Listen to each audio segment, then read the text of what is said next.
Mushoku Tensei is an anime that has been pretty highly anticipated ever since it was announced. It, along with shows such as Shield Hero, Slimy Sky, and ReZero, though that one came along a little bit later, essentially created the modern isekai boom in light novels. Somehow, all of them got anime adaptations after many of their imitators, and one of them still had not gotten an anime at all, until now. However, despite being somewhat of a trendsetter, Mushoku Tensei is not just a generic prototype for the likes of a wise man's grandchild, isekai cheap magician, or smartphone isekai. And while most of those differences are for the better, some of them may be a bit controversial.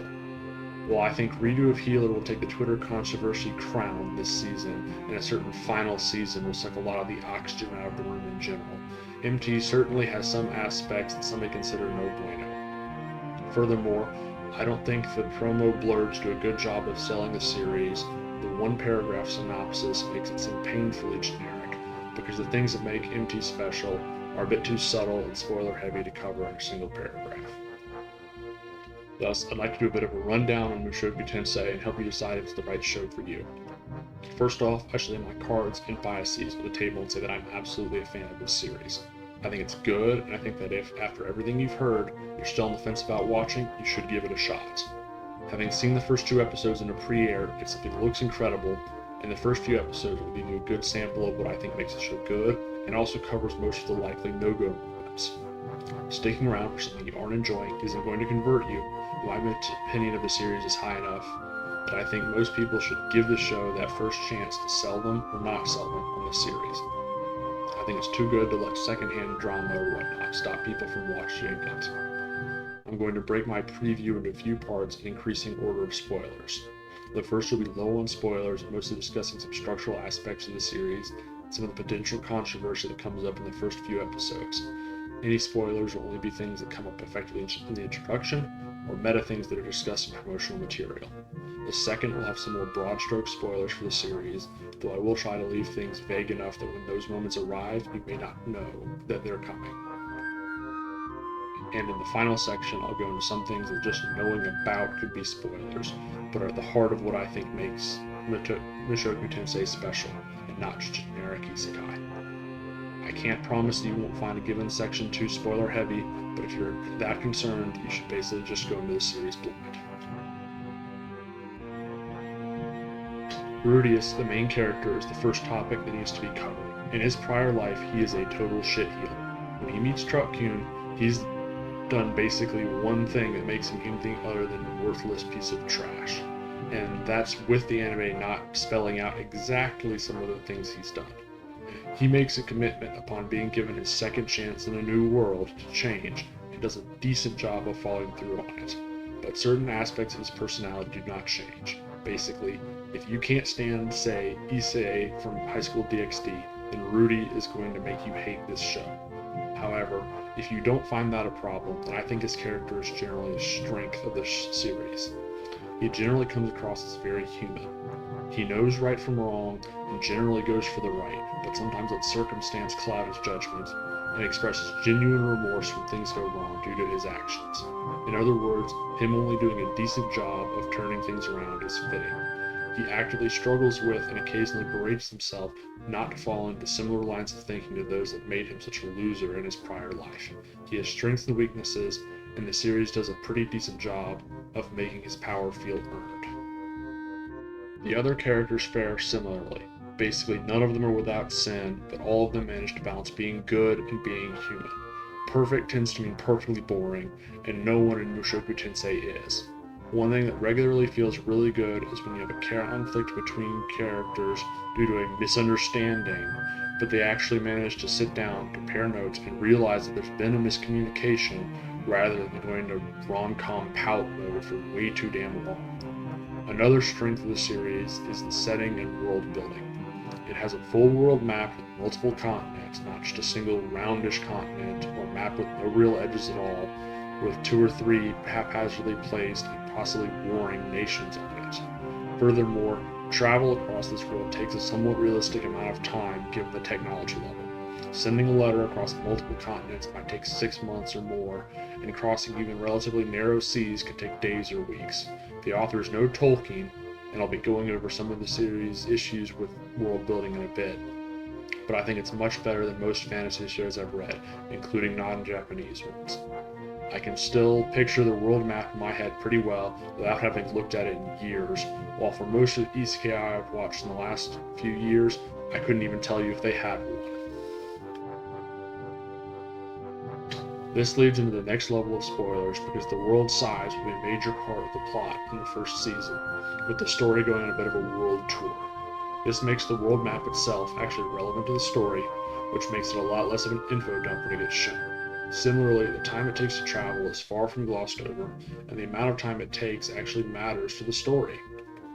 The greatest world-building sins are that they've got the now standard Adventurers Guild, complete with lettered ranks, and also the usual issue of having one nation each for each non-human race.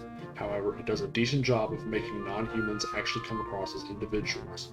They may share certain racial traits in common, like cat and dog people having verbal tics based on their animal sides, but racial character traits are not their only character traits. In a broader sense, this is what makes the cast as a whole feel human. They generally avoid being a single archetype stretched to breaking, but have actual traits based on who they are, where they're from, and what they've seen.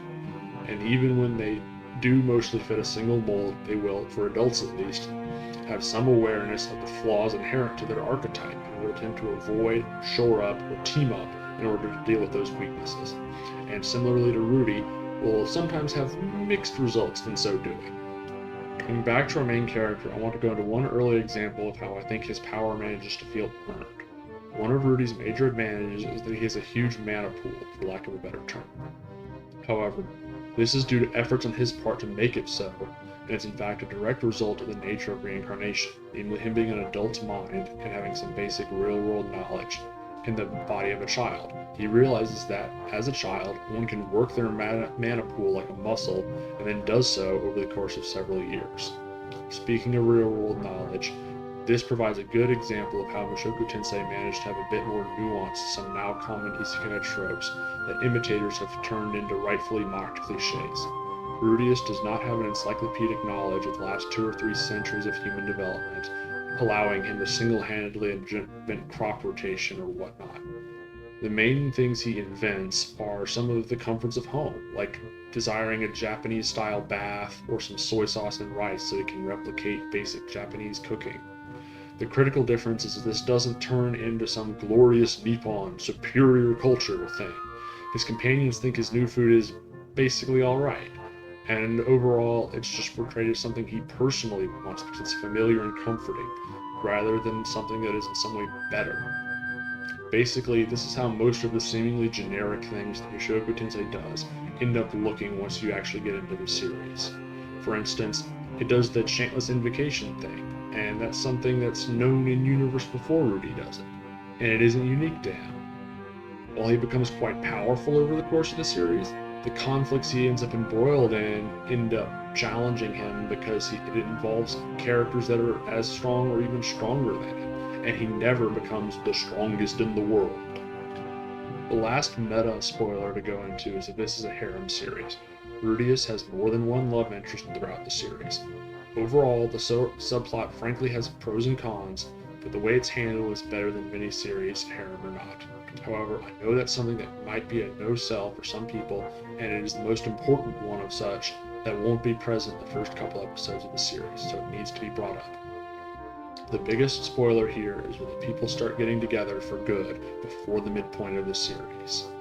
Having a romantic plot that goes beyond will they or won't they, prior to the epilogue at least, is something of a major plus in my book. That's one of the things I liked about Rakurai Kishi and SAO, and hearing about it going for harem end is the only reason I watched smartphone isekai in the first place.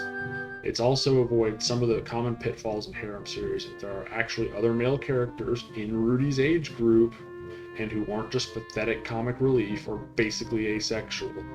And it also doesn't put every female in his age group into his harem. You'll have met all of Rudy's long-term love interests within 4 or 5 episodes by my estimation. The way the harem aspect itself is handled is also a bit more nuanced than the girls just all coming together and saying, yeah, we're fine sharing. This does lead into another aspect or two that will draw some ire, namely the concept of grooming and the age gaps. counting his pre-isekai age, he's nearly 40, and some of his love interests are approximately his physical age. In universe, he gets called out when his first friend is getting a little overly attached, and steps are taken to rectify this problem. This leads up to things getting physical, while some of the participants are in their mid-teens. But frankly, this is fucking anime. How many series have you watched starring teenagers? I know this can, again, be a no-go point for some people, but it's fiction, and I know of a lot of series that have avoided controversy despite having similar pseudo-age gaps, such as Wise Man's Grandchild. And there are plenty of series in which couples who are together are actual teenagers and have sex. If you choose to watch the series, you'll get a pretty good preview of what I mean with regards to relationship in the 3rd or 4th episode, as something similar plays out in miniature with Rudy's parents. Luckily, his parents are great, and will hopefully have you in love with them after the first couple episodes when this occurs. If you like the parents Mao Gakuin had a few seasons back, you'll probably love them here as well. They've got a similar shtick of being young new parents that gives them a very engaging energy and damn, our kids rock feel. The biggest thing for me that made Mushoku Tensei great was the balance it strikes between being lighthearted and being dark. It is in fact one of the first series I think of when the topic comes up. Mushoku Tensei is generally lighthearted, but that makes for an absolute gut punch when bad things happen, and they do happen. Even at this level of spoiler, I'm only going to say that these things happen and not going to more specific examples.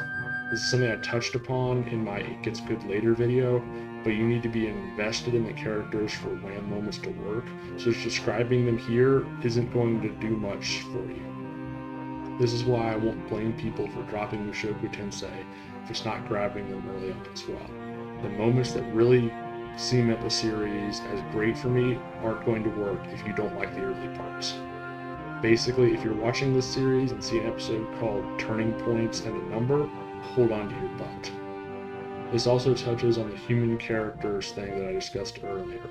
Several of the big moments are more about the characters fucking up something rather than some major fight with permanent consequences. If my tea leaf reading is accurate, I expect there to be a pretty important fight at the end of the season, but not at the very end. And then a turning points chapter that does end the season will be a character decision based on the aftermath of the fight, and not the fight itself. So I hope this has given you a good idea of if Mushoku Tensei is a show you want to watch. Once again, if you're on the fence, I highly recommend you give it a chance. It's hard to really convey what makes a series good without going into some really massive spoilers, and even then they won't have the same impact without having watched, read, or listened to the series up until that point. And I certainly don't have the language skills to do so. Even with the hype around the series, I think it's easy to overlook, especially given the fucking stacked list this season, and I think it would be a shame to miss out on it. Also, I need everyone to love and watch this show and buy a ton of merch so they make sure they adapt the whole fucking thing.